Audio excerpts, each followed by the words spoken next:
দেখো আলুগুলো কিন্তু কি সুন্দর ভাজা ভাজা হয়ে গেছে, দেখতেই পাচ্ছ। এবার আমি তুলে নেব।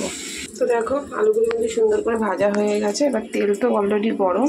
এর মধ্যে দেখো আমি ফোড়নে নিয়েছি তেজপাতা, দারচিনি, জিরে, লবঙ্গ, স্টার, সমস্ত কিছু। দেখা যাক এগুলোতে যে ফোড়ন দিই কেমন লাগে।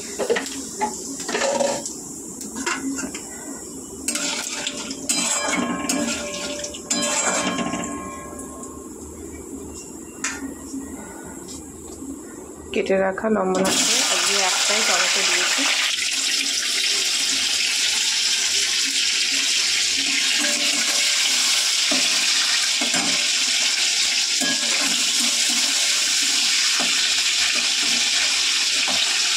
টমেটোটা একটুখানি কাঁচা কাঁচা, তো একটাই দিলাম। তোমরা জানো আমি টমেটোটা একটু বেশি দিই, কিন্তু আজকে দেবো না, আজকে টক দই দেবো।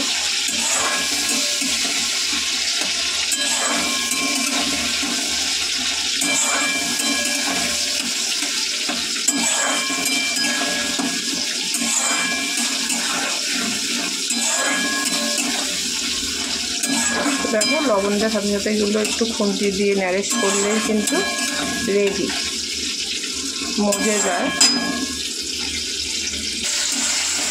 দেখো বন্ধু, এই যে টক দই, এই টক দইয়ের সাথে কিন্তু গুঁড়ো মশলা একবারে ফাটিয়ে দিতে পারো। আর যদি মনে হয় যে না আলাদা দেবো, সেটাও দিতে পারো। তার যেহেতু শুধু টমেটো, দেখো আমি পেস্ট করা আদা লঙ্কাটা দিয়ে দেবো।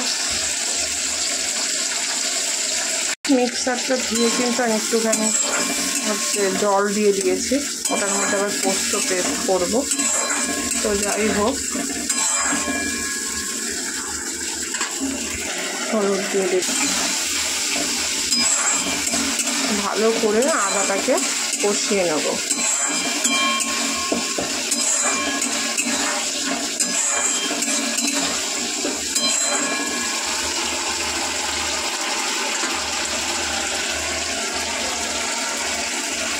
তো দেখো আদা কিন্তু বেশ ভাজা ভাজা হয়ে গেছে। এবারে আমি গুঁড়ো মশলাটা দিয়ে দেবো।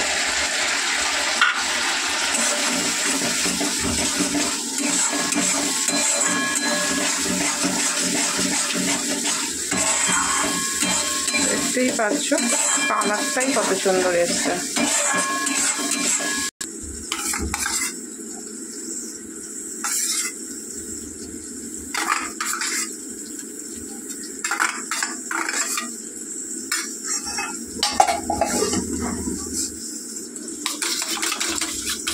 তো এক হাতে ভালো করে ফাটানো যাবে না, আমি ফাটিয়ে তোমাদের দেব।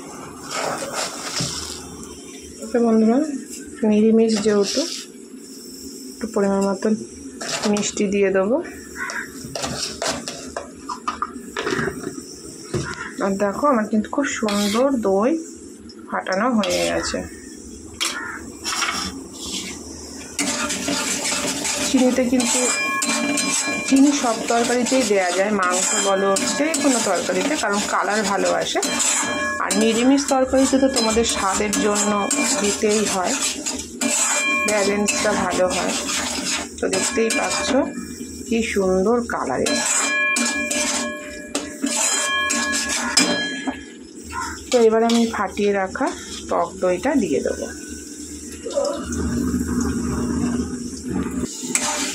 তো দেখো কি সুন্দর কালার,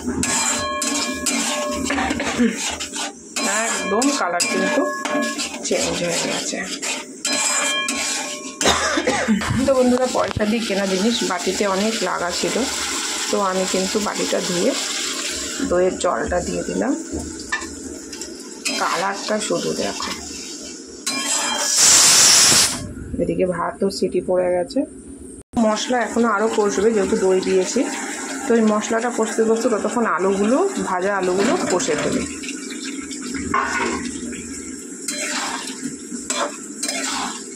পোস্ত বাটাটা পরে দেব, পোস্তটা বেটে নিই।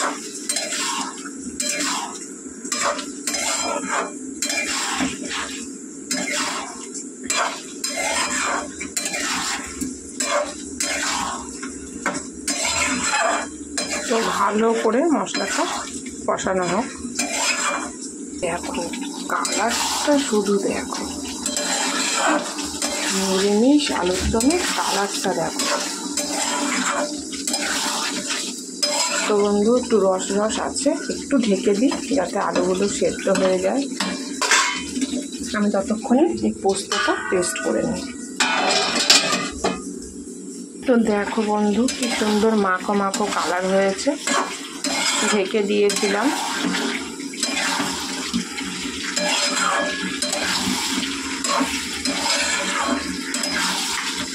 নিরামিষ আলুর দম।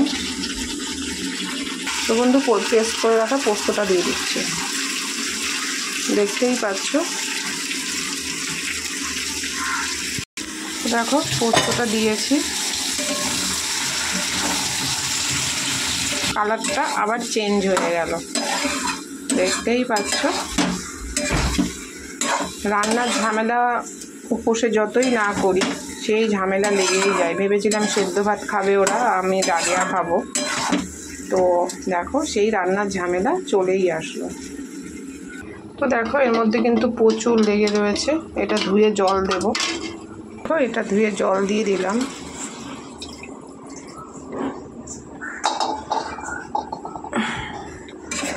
এটা একটু মাখা মাখাই হয়, কিন্তু আমার বড় আবার একটু ঝোল ঝোল পছন্দ করে।